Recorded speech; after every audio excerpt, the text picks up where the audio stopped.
मैं हूं निखिल खंडेलवाल, यह है मेरा प्रोफाइल। यहाँ पे हम लोग देखेंगे स्टॉक मार्केट रिलेटेड इन्वेस्टमेंट और ट्रेडिंग स्ट्रेटेजी।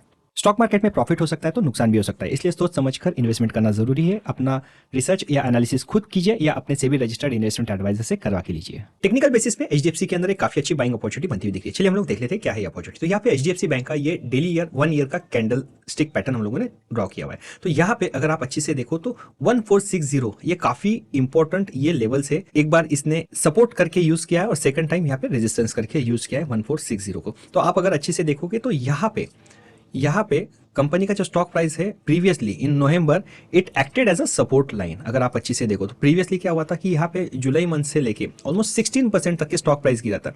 फिर स्टॉक में अगेन बिकॉज ऑफ फंडामेंटल्स की 1460 के लेवल पे आए तो बायर्स वहां पे कूद पड़े। स्टॉक के अंदर एक काफी अच्छी उन लोगों ने फिर बाइंग की। तो previously it was acting as a demand zone for the HDFC stock. लेकिन अब जो रिसेंट डेवलपमेंट हुए जिस वजह से स्टॉक नीचे गिरा, देखिए गैप डाउन के साथ गिरते गया। तो जैसे 1460 का लेवल इन्होंने क्रॉस किया तो ये डिसाइसिवली तो ये rather than acting as a support line अब ये रेजिस्टेंस लाइन करके एक्ट करना चालू किया। तो अगर आप अच्छी से देखो तो 1460 पे देखिए स्टॉक प्राइस किस तरीके से ऑलमोस्ट 3 टाइम्स यहाँ पे ये कंपनी के स्टॉक प्राइस ने it acted as a resistance line. ये 1 टाइम हो गया, इसके बाद सेकंड टाइम यहाँ पे हुआ और थर्ड टाइम अगर आप अच्छी से देखो तो अगेन ये हुआ।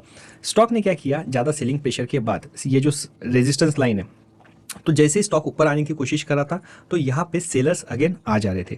तो ये जो टाइम पीरियड था ना, अभी जो लेटेस्ट जनवरी से लेके अभी तक का जो टाइम पीरियड था तो 13 आप ये सोच सकते हैं कि 1380 से लेके यहाँ पे 1460 के बीच में ही ये अच्छा खासा ट्रेड करते रहा। मतलब आप ये अगर हम लोग अच्छे से ड्रॉ कर लें तो यहाँ पे स्टॉक प्राइस 1370 से लेके यहाँ पे इस जो नैरो रेंज थी 1370 से लेके 1460 की, ये रेंज के अंदर ही स्टॉक प्राइस, ये जो 100 रुपीज़ का स्टॉक प्राइस है यहीं पे ट्रेड किया। अब लेकिन अभी जो रिसेंट वाला जो क्लोजिंग दिया यहाँ पे स्टॉक प्राइस ने, ये जो दिया है 1 अप्रैल को, तो ये डिसाइसिव मूव है। तो ये डिसाइसिव मूव के साथ जैसी क्लोजिंग दिया तो स्टॉक देख लीजिए 1 2 3 4 लास्ट 4 ट्रेडिंग सेशन से ये कंटिन्यूसली अप ही क्लोजिंग दे रहा है। तो ये काफ़ी स्ट्रॉन्ग सिग्नल है कि यहाँ पे आप एक्सपेक्ट कर सकते हैं कि स्टॉक का जो पैटर्न है अगेन 1460 के लेवल टच नहीं करेगा और नीचे भी आता है तो again it will keep on going, either going up और at least stay on the same level. It won't be touching again 1460 level. इसके अंदर सिर्फ एक ही प्रॉब्लम है छोटा सा कि जो स्टॉक प्राइस है ये अभी ओवरबॉट पोजीशन में, तो आपका आरएसआई जो है 80 के ऊपर है। तो ये इंपॉर्टेंट है। क्यों, चलिए हम लोग वो देख लेते हैं। यहाँ पे देखिए आप अलग अलग है, एक तो आप स्टॉक परचेस कर सकते हो या आप ऑप्शन सेल कर सकते हो या फ्यूचर का लॉट परचेस कर सकते हो। फ्यूचर का लॉट मैं बिल्कुल नहीं बोलूंगा क्योंकि अगेन आरएसआई ज़्यादा होने की वजह से स्टॉक में अगर थोड़ा भी नीचे आ जाता है आपके स्टॉप लॉसेस ट्रिगर हो जाएगी क्योंकि लॉट साइजेस थोड़े ज़्यादा होते हैं। तो अगेन आप अगर लिमिटेड कैपिटल एक तो स्टॉक को धीरे धीरे करके एक्वायर कीजिए with 1460 as a stop loss, या इनफैक्ट आप थोड़ा और नीचे और भी लगा सकते हैं। तो आपको मतलब पता है कि यहाँ पे सेलिंग मतलब वो लेवल पे टच करना स्टॉक को थोड़ा सा मुश्किल चल जाएगा। Either one strategy will be that one, और सेकंड मोस्ट इंपॉर्टेंट जो मैं आपको बताऊंगा ये है ऑप्शन की स्ट्रेटेजी। तो यहाँ पे अलग अलग चीजें मैंने कैलकुलेट की तो उसके बेसिस पे ऐसा लगता है कि 1480 का पुट ऑप्शन अगर आप सेल करते हो तो वो ज़्यादा बेटर रहेगा इस सिनारियो के अंदर। तो 1480 का ये जो पुट ऑप्शन है ये ऑलमोस्ट 5 रुपीज़ 40 पैसे में ट्रेड कर रहा है अभी के लेवल पे।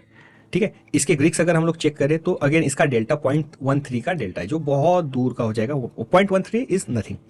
ठीक है, तो यहाँ पे पे ऑफ डायग्राम कुछ इस तरीके से दिखेगा कि आपको अगेन स्टॉक अगर ऊपर रहता है तो ऊपर ही रहेगा। आपका जो ब्रेक इवन है वो 1475 के पास में, तो स्टॉक एज लॉन्ग एज ये 1475 के ऊपर के रेंज में रहेगा तो आप यहाँ पे you will be in positive.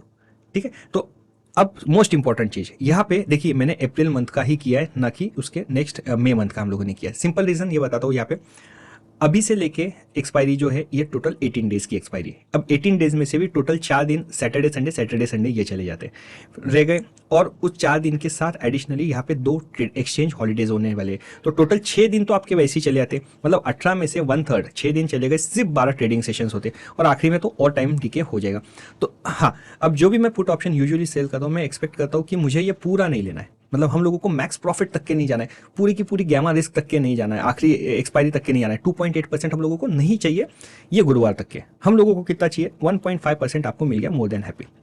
मतलब ये ऑलमोस्ट जो 3,000 का है प्रॉफिट, आप 1,500 का प्रॉफिट मिल जाए उसमें मौज मजे कर लो। हाँ, एक कर सकते हो कि आप नेक्स्ट मंथ का लगे तो सिमिलर स्ट्राइक प्राइस या जो भी स्टॉक प्राइस होगा जिस तरीके से होगा, तो लगे तो रोल ओवर करके कुछ अलग इस पे देख के जो 0.13 का डेल्टा होगा उस हिसाब से थोड़ा एडजस्टमेंट करके अलग स्ट्राइक प्राइस चूज करके आप उस पर काम कर सकते हैं।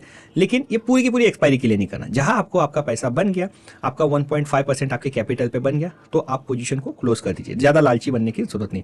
और एक चीज़ है, इसमें से कुछ लोग बोलेंगे कि यार हमारा कैपिटल कम है, तो हम लोग एक काम करते हैं कि हम मतलब far out of the money एक पुट ऑप्शन परचेस कर लेते हैं। लेकिन मैं यूजुअली मैं प्रेफर नहीं करूँगा कि क्योंकि बहुत ज़्यादा आपको कैपिटल का ये जो है 1.1 लाख जो है ये बहुत कम नहीं होगा, ये थोड़ा सा ही कम होने वाला है।